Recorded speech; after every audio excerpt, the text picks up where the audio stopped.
question is, are women less ambitious than men? Joining the panel now is Catherine Mayer, co-founder of the Women's Equality Party, and the broadcaster and columnist Julia Hartley-Brewer as well. Also joining us from our newsroom studio is Elena Shalneva, who's a writer and former city worker. Morning to you all. Julia, you were fairly sympathetic for Kevin Roberts' comments. Yes, absolutely. I think it reflects what a lot of women and career women go through. And I don't think it's a question of sort of, oh, well, we're not ambitious, we're not career women, that horrible phrase that started probably around the time when you were suddenly a career with the idea that you'd be anything other than just a woman. But yeah, he was talking about something which is something that certainly virtually all of my friends have gone through, where we've all taken a bit of a backtrack on our careers for a few years while we've got young children. Not because our husbands beat us and make us do it, not because those nasty sexist bosses, but because, you know what, we like our kids and we want to be mums as well as have careers. And actually, zero on the salary, a job title doesn't give us as good a feeling about ourselves as being a mum. Catherine, do you think if a woman had made those comments, they would have been a bit more palatable? I think the funny thing about what Kevin Roberts said is that he was right in one respect, but he was right for the wrong reason. When he talked about the debate being over, he was right, but the debate is over only in the sense that there is such an eye-watering wealth of evidence in favour of gender equality, not just for women but for men, and for business to function well, for economic growth, that he took us back into a debate that we shouldn't even be having this debate today, really, about are women ambitious. It's so obvious what the issues are here. You know, from the moment boys and girls are born, they are given messaging about what appropriate behaviour is. So when people try and behave a little differently to that, we throw obstacles in their paths. Does that mean some women have what he called circular ambition, or what Julia just described? Of course. Does it mean that some people seek different career paths, have different ambitions? Absolutely. But does that mean that there are great structural barriers to equality in the workplace, to the equal participation? Absolutely. Is that bad for everybody, men and women? Absolutely. So this is really the debate we need to be having. James, when you look at the top roles in the workplace, there's still a gender gap. What do we put that down to? Is that sexism or is it a lack of ambition? It's really good that we're having this debate on the BBC. There's the line that Catherine would be taking, presumably, which is that there is terrible inequality still in business and that there is this glass ceiling. And then there is this Kevin's view, which is that actually, no, this reflects the differences between men and women. Why is it fine to have this debate on TV, but not within Saatchi? Why is it verboten? I mean, isn't it rather ironic that the company which owns Saatchi, their motto is Vive la différence, but actually they won't tolerate any other than one official corporate view? And isn't that one of the things we find really annoying about the modern world? That corporations have this monolithic view, people aren't allowed to speak their mind. Why can't Kevin... I mean, I know he's a man, I know it's a terrible crime these days. Why can't Kevin give a view? What's a crime? What, being a man? Well, I'm amazed I'm even being allowed on here to discuss this issue. Really? I'm a man, yeah, absolutely. No, because that is the situation now. You have to check your white male straight privilege. You're not... I would actually go so far as to say straight white men are pretty much not allowed to talk about anything controversial now. They'll lose their jobs. Yeah. As I said, I mean, this is a discussion that's very important for men precisely because economic and social well-being is something that all of us need to be involved in. The problem with Kevin Roberts was that he was the boss of the company who was actually supposed to be fostering a culture in which women had equal chances to get ahead. Now, the advertising has huge problems. You know, 85% of purchasing decisions are made by women, but only 11% of creatives, of senior creatives, are women. It makes the advertising... I'll tell you what I care about, Joan. I care about your view on this because Julia referred to the longevity you've had in this in a career in broadcasting and as a woman in business. Have we got to the point where someone like James feels that he can't make a point here, or he can't make a comment? That's to do with his sensibilities. The point is, I have lived through decades in which women have struggled, fired up by ambition, intelligence and the search for opportunities, and they have fallen short in their opportunities for many, many decades. It's getting better. It's just getting better. But of course, women remain ambitious for the jobs that those in power hold and don't want to yield. It's a male culture still. Men largely rule all the top jobs and they don't want to yield them. Of course they don't. He doesn't want to. He wants, as an advertising agent, to, he could have phrased his language better as someone who's in advertising, but he wants to explain the system in his terms. But he can't see that the system has not yielded the world that women ideally want, including women who also want to stay at home and love their children. Many men also want to live a more moderated life. We now are seeing the generation of stay-at-home fathers who've become... Tiny percent.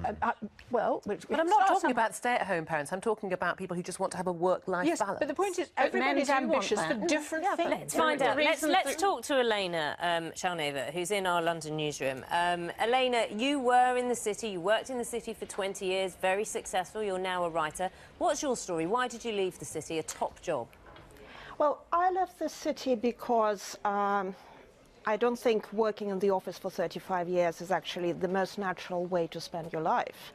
But in terms of what Kevin Roberts said, I absolutely agree, because look at what companies normally do now, a lot of companies, in trying to solve the gender issues. They try to push as many women and other minorities as possible into the position of senior management or the board, regardless of whether these people actually are interested in these positions and have the temperament or inclination to do the work.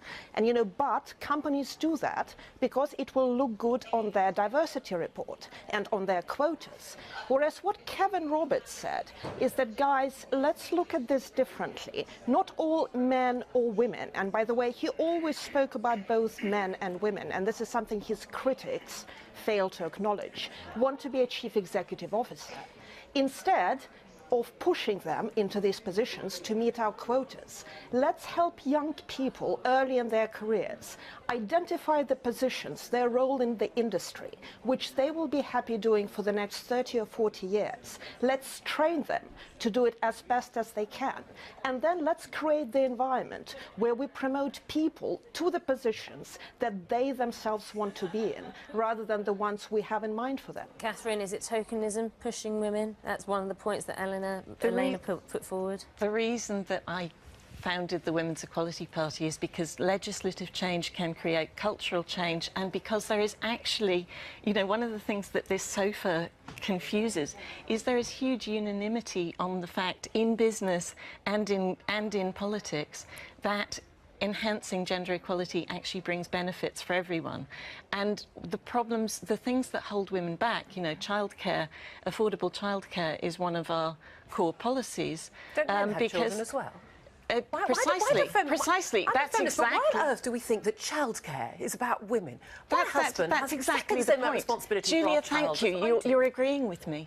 If you listen, you're agreeing with me. Back. It doesn't hold women. It holds women back at the point where the gender pay gap means that very often men are the ones who say that they can't afford to stay home because of the gender pay gap. You need to do what the Nordic countries did and make it absolutely normal for equal parenting, for there to be shared parental leave, for that shared parental leave to be actually accessible to everybody. It created a huge cultural change in the Nordic countries, and this is something that we could so easily do here. The gender pay gap only opens up at the age where women begin to start having children. James, you were two points. First of all, Catherine, unanimity within business. Well, there clearly isn't, because this guy disagreed and yet he got pushed out of his job for it. I thought that woman was just fantastic. She told it like it is. And Elena, I really respect women who come and speak out on these issues, and Julia as well, because there is so much pressure to take the standard, we are oppressed, we are women, it's our job to be oppressed and angry. I don't think that's I think most women watching this show will be agreeing with Julia. We didn't say we were oppressed, we said we were ambitious. And can I pick up you on a point you made, Jen? You said that for an advertising man he could have expressed himself better. I actually read the text of the interview. He bent over backwards. He was sounding sounding like a feminist, actually. He was saying things like men are dinosaurs, men have a completely wrong view of the world. He was praising women. He wasn't criticising them. He was trying to protect himself very badly. He's in the industry. He's got a view. Joan, your It's a very neat technique to be praising women while actually demoting them. Exactly. I mean, it's just a He style. wasn't demoting. Well, it's a style which expresses the sense of superiority that men who have reached the top of their professions that indeed perhaps many men and women don't want to aspire to, uses to explain the fact that he's there and others aren't. I wish we could stop talking about men and women. Can't we talk about people and their ambitions for jobs, careers and fulfilment in life? When we start doing that, we'll have got somewhere. Let's find out what our viewers have been saying, because it's certainly been lovely on the sofa. Tommy, what's everyone saying? Yeah, a lot of people saying that women tend to prioritise family over work, but the majority of people think that it just depends on the individual and what you really want out of life. Mick says women are less likely to lose sight of the importance of family than men, and therefore are less likely to sacrifice a family for a career. Nigel says, having read his comments in context, the boss of Saatchi, I don't see what he has said is that wrong. It's the interpretation of his comments that have caused the problem. Monica says women do not lack ambition, they have too much on their plate. Edith says if everyone climbed the ladder, who would be at the bottom to prop up all the managers? In many cases, it's the people at the bottom who actually are doing the real work and keep the wheels turning. What, boss is sitting around not doing anything? Does that happen? David says the best person with the right experience should always get the job. Gender is an irrelevance. James, if it all goes off today, mate, I've got you back. We're here together. There you go, James. You've got some support. Julie, your reaction to the comments? Well, yeah, I just think it's expressing just something that we all know. Again, I've got a whole raft of friends. Yes, they're sort of, professional, university-educated, ambitious career women. They've thought of nothing but their careers. And when they've had children, I've gone, do you know what? I really enjoy being a mum, as I do, and I'm sure all women here do. But there is that thing where they want to spend a little bit more time with their kids, and I think to pretend that there isn't this biological difference between the way, in most families, mother's mother and father's father, I think it's a nonsense, and I think it's an insult to intelligent women. I think, as James said, I think most women watch this don't feel like victims, don't think they're victims of sexism. I've got a 9-year-old. If you told my 9-year-old she can't do and be anything she wants to do, she'd think you were all insane. Catherine, I'm going to give you the last word. Thank you. This isn't about free choice. Choices come from cultures, and we are not talking about being victims. We're talking about something which is actually good for everybody, but you are intent on a kind of threadbare notion. I'm sorry, you give me the last word. I'm so overcome. Last word. Yes.